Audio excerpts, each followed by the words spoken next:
All right. Thanks a lot for joining us again on TVC Breakfast Saturday.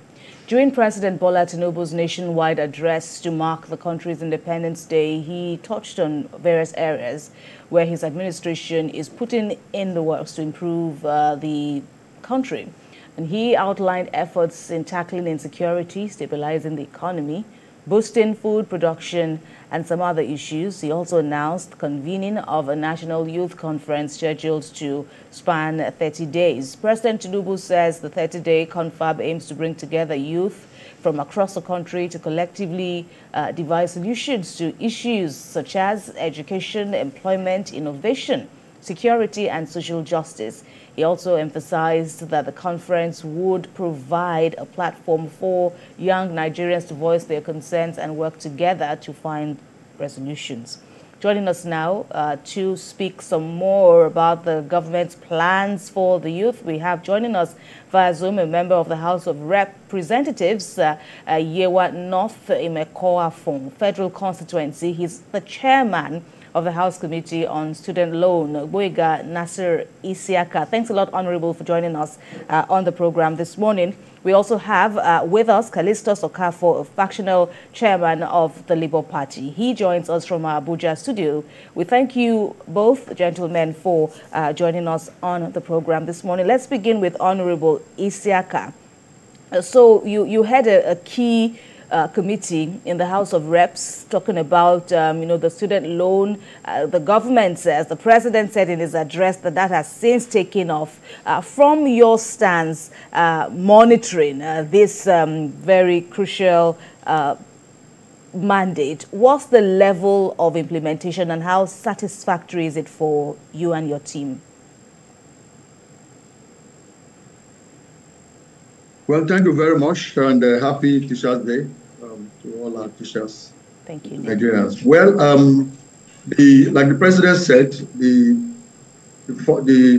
fund has taken off very well, and students are reacting, to it as we speak. We have about nearly 300,000 students, precisely about 278,000 thereabouts, who have applied, who have registered. Quite more than 90% of them have been, disbursements have been made to them. As we speak, about 34 billion naira has been disbursed by NEL Fund to students. Broken down into about 27 billion naira in form of institutional facility, which is the one that is paid to these institutions, various tertiary institutions on behalf of the students, and then about 56 billion naira paid to the students in form of upkeep at the rate of about 20,000 thereabout per student. So what that means is that as of the end of last month, about 258,000 students have benefited up to the tune of about 84 billion naira from the fund. And the number is counting. More and more institutions are joining. There have been delays at the initial stage in terms of schools uploading the details of the students and also student registering. But I think sensitization is going on as we speak. The MD is in the east where that is going on, and quite a number of sensitization is going on that.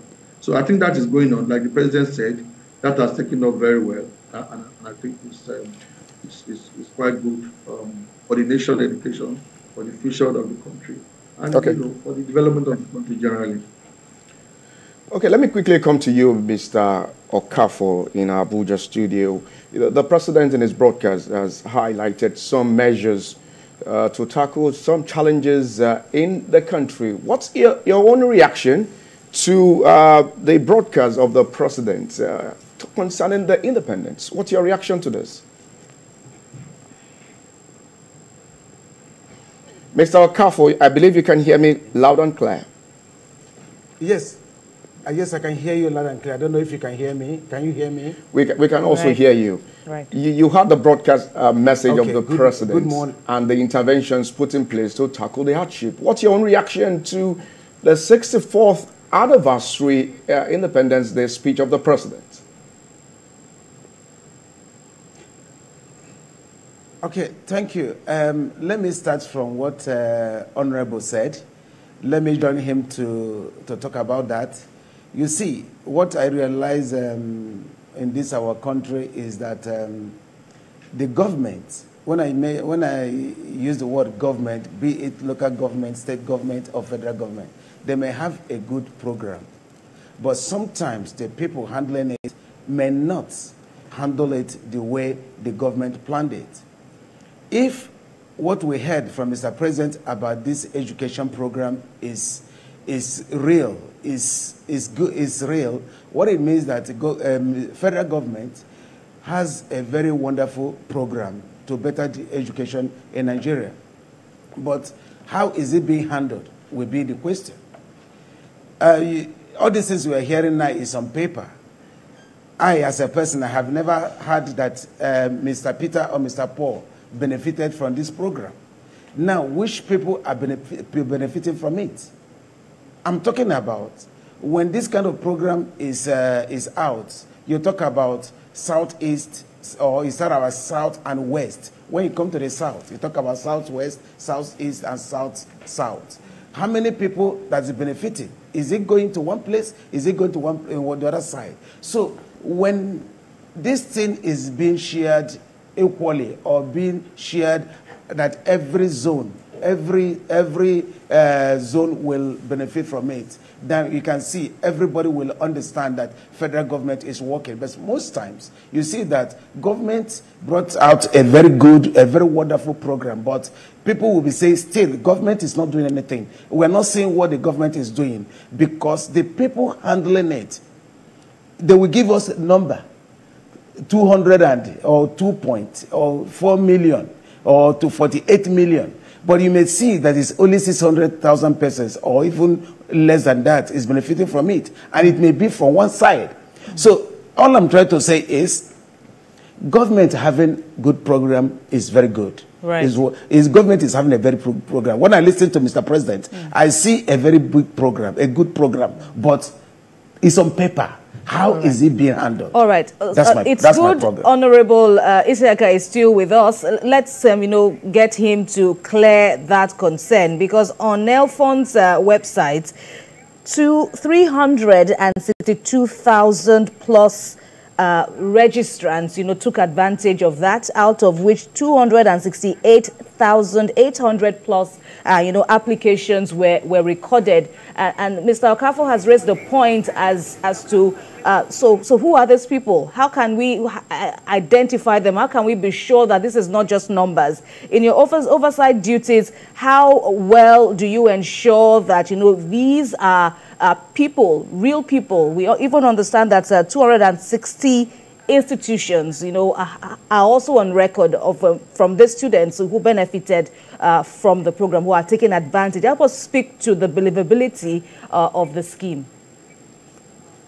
Well, I'm surprised Mr. Okafor said he's sharing this for the first time. I mean, surprised not because there's any due to any fault of his, but I know for certain that this is being, discussed all over our channels and all over, our medium, all over the country.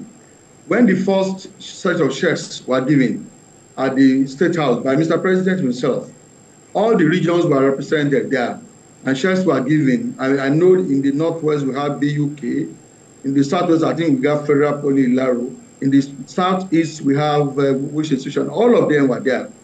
And the first set of beneficiaries, up till about 6 weeks ago, before we went on break, I've not seen the additional details.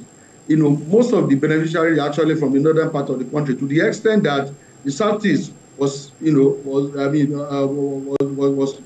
talking about discrimination, and that's why there have been a lot of sensation in the Southeast in the last 2 weeks by the management. Like I said, I know for certain that the MD was between Enugu and I think Abakaliki in the last 24 hours, trying to go around and let everybody be aware. And this thing is a human intervention in this process is quite minimal. Most of these things are done online. And what is happening is that the institutions were asked to upload the details of their students. Once they upload the details, then the students will now register. So once they register, the number you are talking about there, those are the numbers, and it's available. Anybody can go and have a check of it. And of course, if you want the details of all the beneficiaries, I'm sure that NELFund will be able to provide this. I mean, this is an open book. I mean, as far as I know, and it's there for everybody to benefit from. The numbers that have been given, which is corroborated by what you said, I'm sure you got all of this one from the details, which essentially correspond with the numbers that I've given here. All those numbers are available, and it is not as if anybody takes an application to NELFund and say that, look, this is my application. You go to the internet and apply. And once you get there, it's either they said you need to provide more information, or they said it's pending, in which case it's been treated, and then you are going to get it. So that is the situation of thing about that. I mean, we can talk to NELFund, we can push for them to be faster in the disbursement. We can push for them to enhance the sensitization. But to say that is limited to one side or limited to one area, no, that definitely is not correct. All right, Honorable. It's an open book. Yes. Right. Honorable, let me quickly push this question. I know my colleague wants to also take you up further, as well as Mr. Okafor. We are also seeing, in the news, key personalities, senior citizens who have taken it upon themselves to repay student loans that they benefited from in the 70s.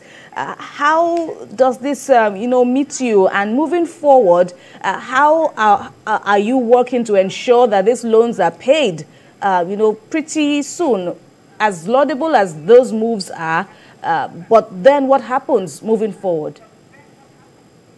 Well, we want to thank those people. I also know that, I mean, there's a Honorable Laushe that did. There's a senior advocate, I've forgotten the name now, that also did, and quite a number of people. And these are people that benefited in the first tranche of that happened, I think, in the 80s. But they didn't have anywhere to go and pay to because there was no student loan body. Now that we have this, they are coming back. I think it's a measure of sincerity on the part of those people, and we'll enjoin any other person that benefited from such schemes in the past that have not paid, but now have the means to pay, to please come up and pay. That is the only way we can make these facilities and these things sustainable. In terms of repayment, there are provisions in the law. There are provisions in the NELFund Act that provides for how to pay. Once you finish your youth service, you are given 2 years. Within those 2 years, you are not obliged to pay. But after 2 years, you are expected to start payment, except you have not gotten a job, in which case you will have to let the student loan body, NELFund, be aware that you are not employed yet, and then you'll be given time. Then this will be paid. But once you start, receiving salaries or making income, you are expected to pay up to a maximum of 10% of your income in terms of repayment. And when any employer is engaging a student, you will also be required to find out from NELFund the student loan status of that person, so that you know if you have to be deducting or not. So there are those measures in the law that allows for repayment, because it is only repayment that can give us sustainability, and we need sustainability in order for this to be. Let me quickly put you on the pause. Honorable, let me go to Mr. Okafor, who is in Abuja. The student loan is one of the key components of this particular administration. Aside from that, let's move to other matters from the message of the president. He said that I am deeply aware of the struggles many of you face in these challenging times. That's coming from the president of Nigeria. What is your own reaction as a Labour Party chieftain on some of the interventions put in place by this present administration to cushion the effect of this hardship?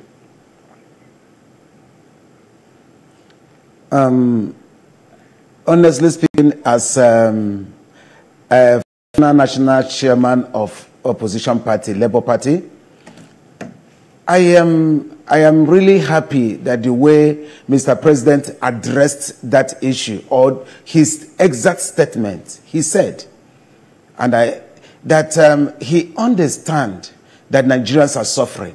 He understands there is hunger. So Mr. President is not that he's unaware what is happening in this country. He's aware that people are dying in hunger. He's aware that Nigerians are suffering. We have gotten to a point where even everybody, the rich and the middle and the poor, we are suffering the same thing. So saying this is very good. Voicing it out, making us to understand as a father, as the president, that he understands what we're going through. It's fine. That is what everybody like.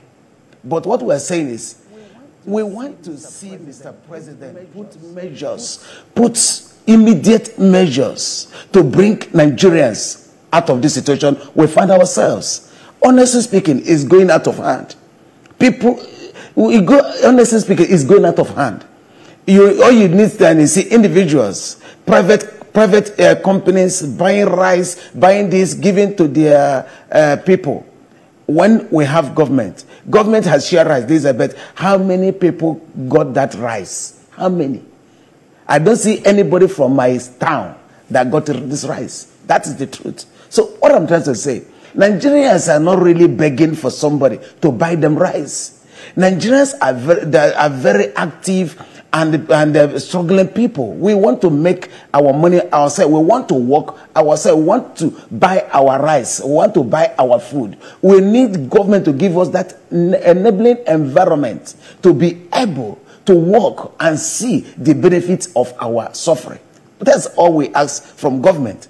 And having said that, I want also to comment on Mr. President's workers' 30 naira pay. I'm happy from 30,000 to 70,000.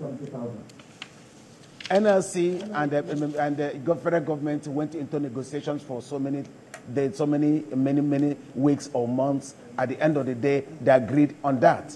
I want to commend the federal government that has started paying, and some other governments, I mean state governors that are paying, and I want us to advise those ones who has not started paying to pay. When we talk about this 70,000, what is really 70,000?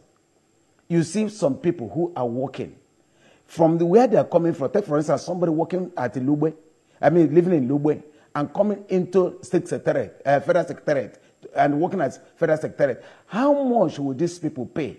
You can see most of them, they will pay 100 and something thousand naira at the end of the day, but they are receiving 70,000 naira. And they were begging that people should pay this 70,000 naira.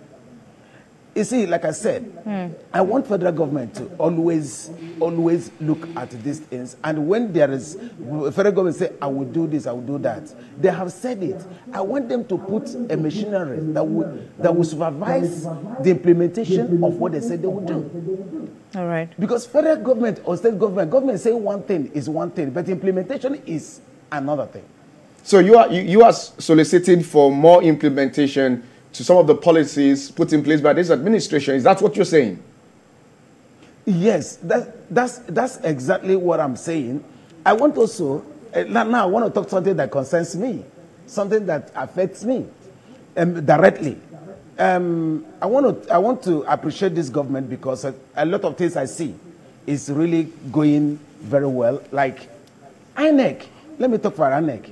INEC is doing perfectly very well now, as long as I am concerned. Take for instance, these issues is also in court. I'm not discussing it, but I'm just making example. I'm just bringing an example. I'm not discussing the issue because it's the cases that's already in court. But take for instance, how do you explain a situation where a national secretary of acting national secretary of a political party, all of a sudden in a national executive council meeting, become a substantive national chairman is really unimaginable. But it happened. Right. That's one of the internal crises please, excuse me, that you're having in your party. Please give me 1 minute. Okay. Just give me 1 minute. Some persons in INEC did that, and before the INEC chairman or any other will understand what was happening, it is already there. But you can see now in this government, what I'm trying to bring out here, that in this government you can see that INEC want to correct that mistake they made. Now, so people are crying, saying, "Listen, INEC should recognize." You see the jamboree that happened in Abia State, there where people of like minds come together and put some people and say they are caretaker committee, right, or whatever name they give it. If it was before, you will see that they will recognize it. But now they are very careful. They are doing the right thing. So I want to commend this government, that because every institution in this government is very careful, trying to do things the right way. I commend Mr. President on that. And I also commend INEC chairman on that. All right, Mr. Okafor, let's come over now to Honorable Isaka for, this might just be your final thoughts now, on this segment. First off, your reaction to the planned National Youth Conference, and of course, still as a fallout from the president's speech, he has gone on to bestow the GCON title on the Speaker of the House of Representatives. What's your reaction? Well, thank you very much. Well, I have to thank the president for listening to the complaints of the House on the title of the Mr. Speaker, and also to thank him for conferring the Grand Commander of the Order of the Niger on him as the #4 citizen of the country. I think the other one is that the speech generally, to me, is a very strong speech, a very strong message of hope for the country. I think it lets us know very clearly that Mr. President knows where we are, he knows why we are here, and he knows how to get out of it. And he demonstrated it with the figures and the information he gives in the area of security, in the area of economy, and those other areas. Right, but what feedback are you getting concerning the National Youth Conference? Well, the feedback is quite good, and that's how I want to talk about that. I mean, about 6 paragraphs of that speech was devoted to the youth. And the youth conference is the youth. I had some discussions with them. I'm calling from Abeokuta, very close to my constituency. And everybody is, people are really looking forward to being part of that, or at least contribute to that, because it gives them an opportunity. And then the president also gave a sentence in the paragraph so that we're going to look at this very well and also implement. So meaning that the youth are going to be given an opportunity, to contribute to the future, which is actually more of theirs as the next generation. So I think that is a very good initiative, coupled with the 3 MTT of the Minister of Technology, and also the labor, the other one from Minister of Labor, and the NEL Fund. I think there are quite a lot of things there that has to do with the youth and the future of the future generation that we have in this country. So to me, it's a whole package of speech that gives the hope, that also gives us an understanding that Mr. President knows where we are, and also gives us an understanding that even the future is as important to him and to the administration as of like today. Honorable Boyega Isiaka, just in 1 minute, I want you to confirm this to us, that in July, to cushion the effect of this economic hardship, the House of Representatives slashed its own salary by 50%. Can you confirm to us if that is still on ground at the moment? If that's you're receiving for a couple of months. Since that time, they've been deducting that from our salary. I think it's for about 6 months or thereabout. I can't remember the number of months that we are agreeing now. But I do know that, we've been having some cuts in our salary, since that time that was made. All right. Let me quickly now go to Mr. Okafor in Abuja. Quickly, What is the solution to some of the crises that you are having in your party? Just in 1 minute before we let you go, because we have like 3 chairmen in the Labour Party at the moment. Right. We even have less than a minute. Mr. Okafo, if you could just give us your response in 30 seconds. Okay. Thank you so much, my brother. The solution is already what the authentic acting national chairman is working on now.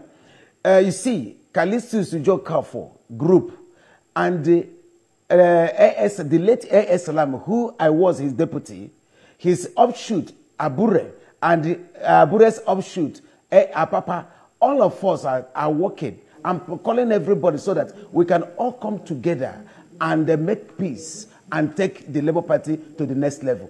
Both these people are the only people who has the constitutional rights and the judgment, and that consent judgment right to bring peace in Labour Party. No other person has the powers to do this. And that is exactly what we are working on now. And I assure you, in no distance time, Labour Party will become that party that Nigerians are yearning for. Thank you very much. All right. We thank you very much, Mr. Callistus Okafo, factional chairman of the Labour Party. He was joined by a member of the House of Representatives representing Yewa North Imekwafon Federal Constituency, the chairman of the House Committee on the Student Loan Scheme, Honorable Boyega Esiaka. We thank you very much for speaking with us. Thanks a lot, gentlemen, and enjoy your day.